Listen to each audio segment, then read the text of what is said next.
जीव हमारी जाति है, मानव धर्म हमारा। हिंदू मुस्लिम सिख ईसाई धर्म नहीं कोई न्यारा।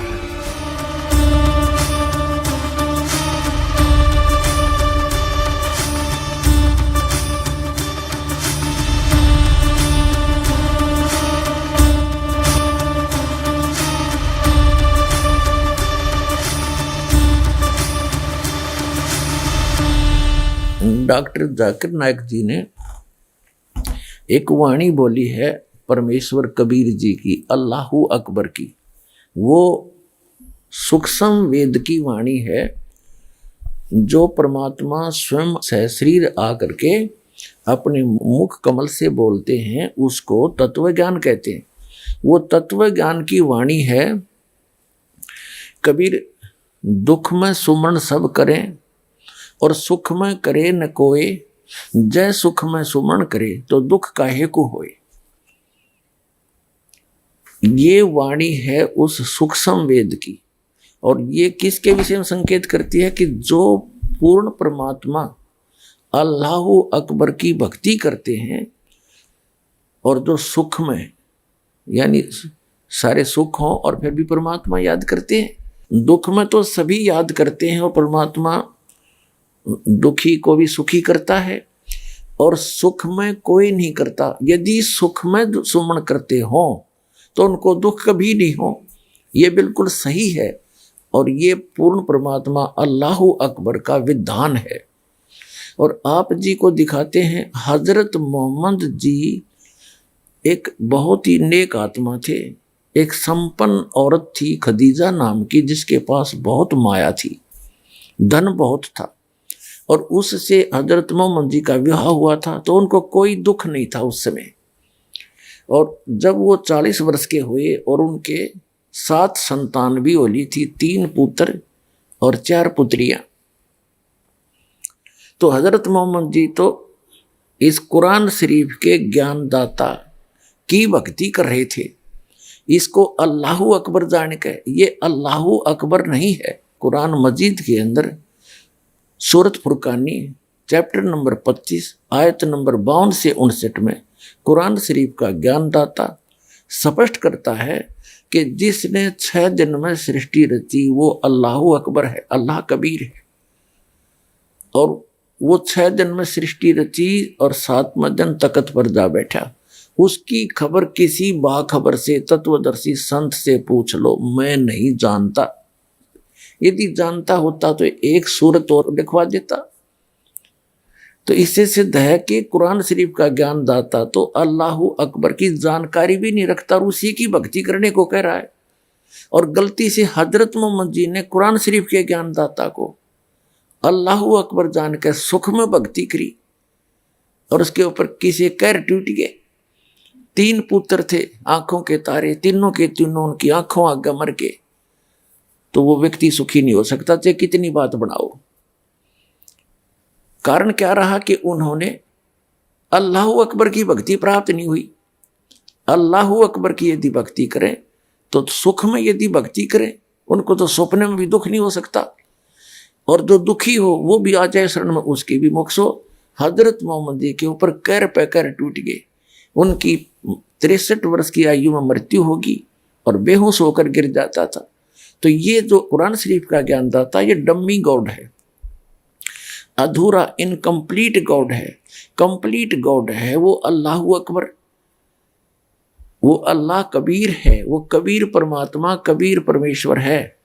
उसकी भक्ति इस दास के पास उपलब्ध है। आओ और अपना कल्याण करवाओ। और जो अल्लाहु अकबर की जिन्होंने भक्ति की, अब आपके रूबरू कराते हैं उनको कितने सुख हुए और आज वर्तमान में हो रहे हैं। ये उस अल्लाहु अकबर की भक्ति कर रहे हैं जिनके ऊपर दुख नाम की चीज नहीं आ सकती। और जैसे हजरत मोहम्मद जी के ऊपर कैर पे कैर टूटे और अंत में कैसे मृत्यु हुई। धिक्कार ऐसी भक्ति को। वो भक्ति नहीं और वो भगवान नहीं जो इतनी भी रक्षा नहीं कर सकता। तो इससे सिद्ध है पूरा मुसलमान धर्म उस अल्लाहु अकबर की भक्ति ना करके डम्मी गॉड की भक्ति कर रहा है। वो कंप्लीट गॉड की, अल्लाहु अकबर की, उस परम अक्षर ब्रह्म की भक्ति इस दास के पास उपलब्ध है। आइए और प्राप्त करिए, अपना मोक्ष कराइए। और पुण्यात्मा उस पूर्ण परमात्मा ने अल्लाह अकबर ने अपने सूक्ष्म वेद में कहा कि नबी मोहम्मद नमस्कार है, राम रसूल कहाया, 1,80,000 को सौगंध जिन नहीं करत चलाया, हरस कुरस पर अल्लाह तकत है, खालिक बिन नहीं खाली, वह पैगंबर पाक पुरुष थे, साहिब के अब्दाली। परमात्मा ने खुद आकर के अपना भेद बताया है और आदरणीय गरीबदास साहिब जी को सतलोक लेकर गए थे, फिर उनको वापस छोड़ा है। आदरणीय नानक साहिब जी को भी सचखंड लेकर गए थे, बेई नदी से वो पूर्ण परमात्मा अल्लाह अकबर, अल्लाह कबीर, और उनको भी वापस छोड़ा था। और भी अनेक उदाहरण है, जैसे आदरणीय धर्मदास साहिब जी, आदरणीय मुल्कदास साहिब जी, आदरणीय नानक साहिब जी, आदरणीय दादू साहिब जी, आदरणीय गरीबदास साहिब जी गांव छुड़ानी जिला ददर हरियाणा वाले, आदरणीय गीसा दास साहिब जी गांव खेखड़ा जिला मेरठ उत्तर प्रदेश वाले, आदरणीय स्वामी रामानंद जी काशी वाले, इन सब को परमात्मा स्वयं सचखंड लेकर गए थे सतलोक में। उस जो रियल जन्नत है, जो वास्तविक जन्नत है, जन्ना है, और वहां से वापस छोड़ा ला करके फिर उन्होंने आंखों देखी महिमा गाई उस परम पिता परमात्मा की। तो उनमें से एक आदरणीय गरीबदास साहिब जी हैं जिनको परमात्मा ने कंप्लीट स्पिरिचुअल नॉलेज दे रखा है, और वो ही दास को प्राप्त हुआ। उसके आधार से गरीबदास साहिब जी ने कहा है कि कबीर साहब ने बताया है, नबी मोहम्मद नमस्कार है, राम रसूल कहाया, 1,80,000 को सौगंध जिन नहीं कर चलाया। हजरत मोहम्मद अल्लाह के रसूल थे, अच्छी आत्मा थी, मैसेंजर थे, वो तो आदरणीय पुरुष थे, लेकिन वो इस अल्लाह डम्मी गॉड का फंस गए। इसने जबरदस्ती वो गलत ज्ञान इसके अंदर भर दिया। आपको दिखाएंगे कैसे हजरत मोहम्मद जी को ज्ञान प्राप्त हुआ, कैसे जबरदस्ती उसको जबरील नामक देवता ने डरा धमका के उनको ज्ञान कराया और वो गलत ज्ञान ठोक दिया उनके अंदर। फिर बताया है कि अरस कुरस पर अल्लाह तकत है, आसमान के ऊपर ले छोर में उस अल्लाह अकबर का तकत है, सिंहासन है, वहां भगवान बैठा है, और खालिक बिन नहीं खाली, उसकी नजर से जरा सा भी जीव बचा नहीं है, वो सबको देखता है। और वो पैगंबर पाक पुरुष थे, साहिब की अब्दाली। इसी प्रकार उसी सूक्ष्म वेद में कहा है कि राम कृष्ण साहेब सहजादे और भक्ति हेत यहाँ हुए प्यादे। राम कृष्ण जी भी उस परमात्मा के सहजादे हैं, इस एक ब्रह्मांड के अंदर एक एक विभागीय मंत्री हैं। और फिर कहा है कि ब्रह्मा विष्णु शंभु महेशा, और तीनों देव दयालु हमेशा। ये तो बहुत दयालु है तीनों के तीनों महापुरुष, लेकिन इनका जो कंट्रोलर है वो निर्दयी है, वो ये काल है, और ये उसके अंतर्गत फंस गए थे पुण्यात्माएं, इसने इनका दुरुपयोग कर रखा है। फिर क्या बताया है, तीनों देवा कमल दल बसे। ये तीनों देवता ब्रह्मा जी, विष्णु जी, शिव जी, प्रत्येक प्राणी के अंदर जो कमल दल हैं, मूल कमल, स्वाद चक्र, फिर नाभि कमल, हृदय कमल और ये कंठ कमल, कहते इन कमलों में से 3 कमलों के अंदर ये तीनों देवता विराजमान हैं सभी मानव शरीरधारी प्राणियों के अंदर, चाहे वो हिंदू है, मुसलमान है, सिख है, ईसाई है, सबका एक जैसा शरीर है, एक जैसी बनावट है, और प्रत्येक के शरीर में ये चैनल लगे हुए हैं, कमल बने हुए हैं, और उन सब के अंदर ये तीनों देवता सभी मानव शरीरधारी प्राणियों के अंदर विद्यमान हैं। तो इसके लिए कहा है कि तीनों देवा कमल दल बसें, कमलों के दल में निवास करते हैं। तीनों देवा कमल दल बसें, ये ब्रह्मा विष्णु महेश, और प्रथम इनकी वंदना, फिर सुन सतगुरु उपदेश। पहले इनकी वंदना करो, इनकी स्तुति करनी है सबसे पहले, और फिर उस सतगुरु का उपदेश सुनो, फिर वो इनसे भी आगे की भक्ति बताएगा। तो वो भक्ति जो कंप्लीट है इन ऑल रिस्पेक्ट, जो स्वयं परमात्मा ने आके अपने मुख कमल से बोला है। गीता अध्याय नंबर 4 के श्लोक नंबर 32 और 34 में कहा है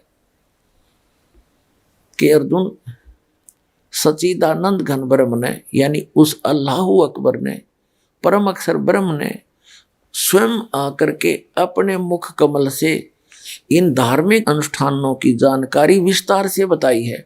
वो तत्व ज्ञान है।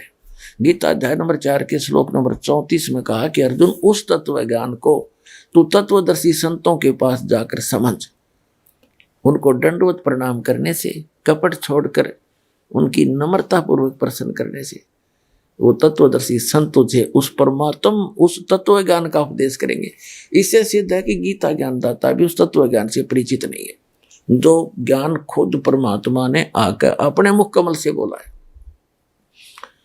और इसी प्रकार कुरान शरीफ, कुरान मजीद, सूरत फुरकान 25 और आयत नंबर 52 से 59 में स्पष्ट किया है कि वो कबीर नामक अल्लाह है जिसके विषय में ये काफिर नहीं मानते। इनकी बातों में मत आना, संघर्ष करना, इनके कहने से टल मत जाना। हजरत मोहम्मद को उसका अल्लाह जो कुरान शरीफ का ज्ञानदाता वो कह रहा है कि जिस परमेश्वर ने 6 दिन में जमीन और आसमान के बीच जो कुछ भी है उसने 6 दिन में रचना की और 7वें दिन तख्त पर जा बैठा, विश्राम किया। वो है क्रिएटर। तो उसकी खबर तो कुरान शरीफ का ज्ञानदाता भी ना जानता। ऐसे ही वेद ज्ञानदाता भी यही है जो कुरान शरीफ का ज्ञानदाता, गीता का ज्ञानदाता है। ये कभी किसी के समक्ष नहीं आता, ये गुप्त होकर कार्य करता है। वेदों का ज्ञान भी इसी ने दिया है। यजुर्वेद अध्याय नंबर 40 के श्लोक नंबर 10 में स्पष्ट कर दिया है कि कोई तो भगवान को असंभवात कहता है कि वो कभी जन्म नहीं लेता, निराकार है, और कोई कहता संभवात यानी राम और कृष्ण जैसे अवतार रूप धारण करके आता है। लेकिन वो कैसा है, अवतार धारण करता है या नहीं करता है, वो निराकार है या साकार है, उसकी जानकारी तो धीराणाम तत्वदर्शी संत बताते हैं, उनसे सुनो। तो इसे सिद्ध है कि वेद ज्ञानदाता भी अधूरा ज्ञान रखता है, उस कंप्लीट गॉड का कंप्लीट स्पिरिचुअल नहीं रखता। तो वेद ज्ञान भी इनकम्प्लीट है। वो कंप्लीट स्पिरिचुअल नॉलेज जो great God, complete God given है, वो इस दास के पास उपलब्ध है। आकर कल्याण कराओ, मान बड़ाई छोड़ दो। दास कोई किसी की मान हानि करना नहीं चाहता, ना कोई मान बड़ाई करता है। बुद्धिमान समाज है और सब सदग्रंथ आपके पास है, उनको देखो। जो दास रेफरेंस देता है उसमें कोई त्रुटि है तो मुझे बताओ, हम सुधारेंगे सारे मिलकर, उसको निष्कर्ष निकाल लेंगे। इसमें मान बड़ाई छोड़कर अपना भी कल्याण कराओ। ये संत महात्मा जितने भी वक्ता हैं, और जनता को सीधा रास्ता पाने दे, बाधक मत बने, नहीं तो आपको बहुत सदा देगा भगवान, माफ नहीं करेगा आपको कभी भी। अब ये तो ऊपर आएगा ही आएगा। अब शिक्षित इसलिए बनाया परमात्मा ने मानव समाज को, और ये उपकरण इसलिए बनवाए हैं कि आंखों देखेंगे सब। अब तक तो अपनी अपनी सब डफड़ी पीट ही रहे थे। हमें हमारी जो है ना साइक्लोन बना रखा था, साइकिल घुमा रहे थे हमारे को, एंडोला बना रखा था। अब हम दृढ़ हो जाएंगे और इनको भी समझाएंगे, गुरुजियो तुम भी आ जाओ और कल्याण करवा लो अपना। इनको आना पड़ेगा, नहीं तो घना पछताना पड़ेगा।